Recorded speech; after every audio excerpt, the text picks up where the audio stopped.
फ़रीद अहमद और आज हम बात करेंगे हेल्थ एजुकेशन पे। जिस तरह से इस दौरे हुकूमत में बड़े दावे किए गए थे हेल्थ के और एजुकेशन के हेल्थ और एजुकेशन के निज़ाम को दुनिया का एक वसी तरीन निज़ामों में से एक निज़ाम हम अपने पाकिस्तान में बनाएंगे, उसकी बुनियाद रखेंगे।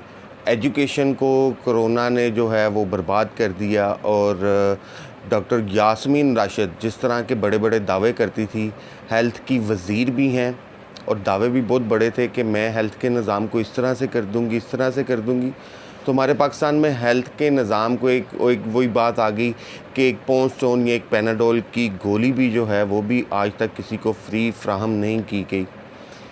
मैं आपको बड़े ऐसे केसेस दिखा सकता हूँ जो मेरी नज़र से गुज़रते हैं और आज एक और केस हेल्थ को लेकर और इस मासूम छोटी सी बच्ची को लेकर आज मैं आप लोगों से डिस्कस करने जा रहा हूँ कि इस बच्ची के इलाज के लिए हमारी हुकूमत के पास के इतने पैसे नहीं हैं। बहुत ही गरीब घराना है जिस घर में मैं बैठा हूँ।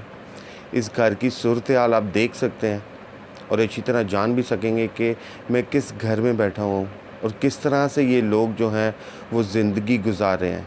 इवन कि ये एक घर नहीं है, पुराने ज़मानों में होती थी कटरियाँ और ये एक कटरी है। कटरी में सिर्फ़ एक कमरा है जहाँ पर ये लोग रहाइश पजीर हैं।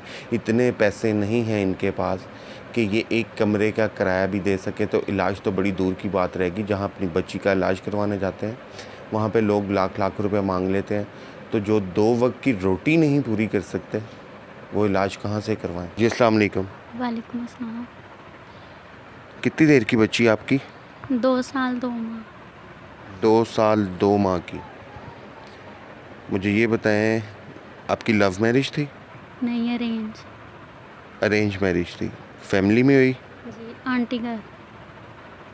आपकी आंटी के घर हुई है, यानी कि रिश्तेदार हैं आप लोग? जी। अच्छा, ये बच्ची कब से इस तरह है? जिस दिन पैदा हुई है दूसरे दिन हम इसको मियो हॉस्पिटल ले गए। तो इसको यरकान था, यरकान का पहले इलाज करवाते रहे। मियो 2 साल हो गए हैं, मियो हॉस्पिटल से हमें कभी डिस्चार्ज नहीं मिला।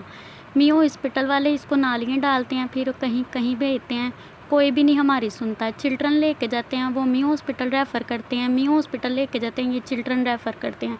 आगे से डॉक्टर मुझे कहते हैं बार बार, तुम फिर आ गई हो बच्ची लेके, इसको झटके लगते हैं, फिर हम कहाँ लेके जाएं।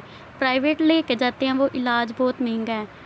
इधर लेके जाते हैं, इधर वो करते नहीं, वो कहते हैं आप शंट ख़रीद लो, फिर हम इसको शंट डाल देंगे। इसके दिमाग में प्लास्टिक की नाली शंट डलता है, कोई हमारी मदद नहीं करता। हम खुद बेरोज़गार हैं। मेरा मियाँ किसी के पास उर्दू बाज़ार में काम करता है, जो घर का खर्चा ही चलता है। हमारा मकान भी किराए पे है। मुझे ये बताएं, कितने बच्चे हैं आपके? मेरे 2 बच्चे हैं, एक बेटा है और ये बेटी। ये बेटा है कि बेटी? ये बेटी है। ये आपकी बेटी है। बेटा आपका बिल्कुल ठीक है? हाँ जी, बिल्कुल ठीक है बेटा मेरा।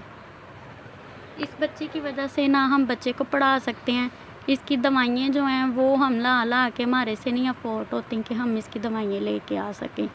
इस बच्ची को हम ये घर में रहते हैं, ये इसका हम रेंट ही भरते हैं, हम इधर रहते नहीं।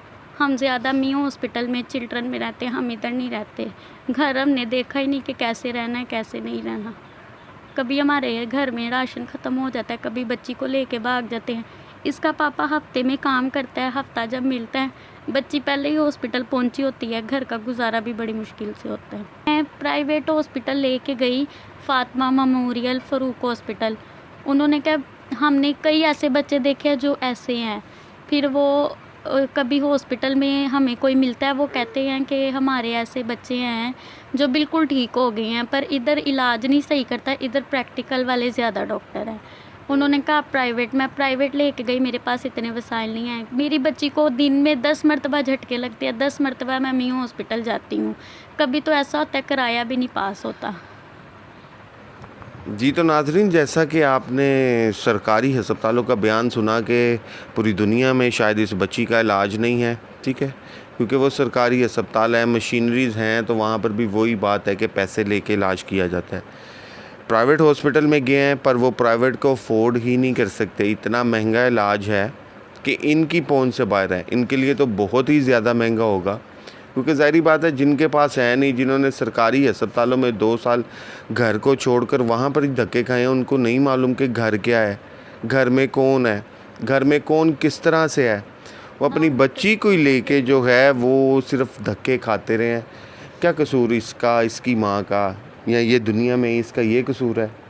क्या हमारी हुकूमत के पास कोई भी ऐसी पॉलिसीज़ नहीं है कि ऐसे बच्चों का ध्यान किया जाए, ऐसे बच्चों की परवरिश की जाए, ऐसे बच्चों की देखभाल की जाए, ऐसे बच्चों के लिए अच्छी मेडिसिन हो? क्या गुनाह है इन बच्चों का? मुझे आप बता दें, मैं और किससे पूछूं? मैं आला हुक्मरान से ही पूछूंगा इन लोगों के लिए, इन गरीबों के लिए कि जिनके पास वसाइल नहीं है। ठीक है, जो लोग, अल्लाह ना करे कि किसी भी ऐसे किसी से बेहैसियत इंसान के घर ऐसी औलाद पैदा हो जो अपनी औलाद को लेके अस्पतालों में धक्के खाती रहे, पर जिन बेचारे गरीबों के घर ऐसी औलादें हो जाती है वो क्या करें, जान से मार दें। इजाज़त चाहूँगा अपनी कैमरामैन टीम के साथ। फरीद अहमद, नेमत न्यूज़, लाहौर।